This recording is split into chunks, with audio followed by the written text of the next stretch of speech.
Hello, HRC people. In 1996, at LAX airport, as I'm flying out here to Northern Virginia on my break from college, and I came out to my mother. Now, a little bit about my family. I grew up in a Mormon home. I grew up in a Mormon home out in San Antonio, Texas. And all right. And I grew up in a Mormon home in San Antonio, Texas, and we were in the military. So the deck was a little bit stacked for coming out, right? Not the most friendly place, not the most accepting place, not the easiest place to do it.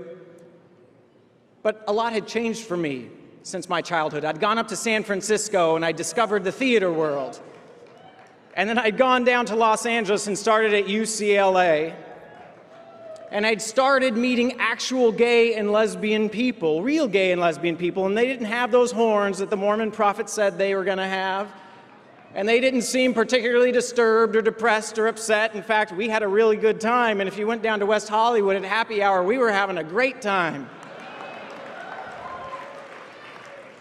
And so I started to have my first crushes, and one in particular was on this guy. He was, I was into older guys at the time.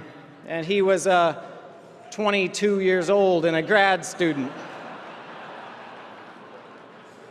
And I'm thinking about him on this flight out here to Northern Virginia in 1996, and I'm thinking, boy, how am I going to tell my mom any of what's going on in my life? I can't come out. I can't talk to her about being gay, not in my household. And before I knew it, the plane had landed right out there at Dulles, and my stepdad had picked me up, and he drove me through the woods to Manassas, Virginia, and there was my mom, her arms spread wide, and she held me. And I wondered, boy, would she hold me like this if she knew who I really was?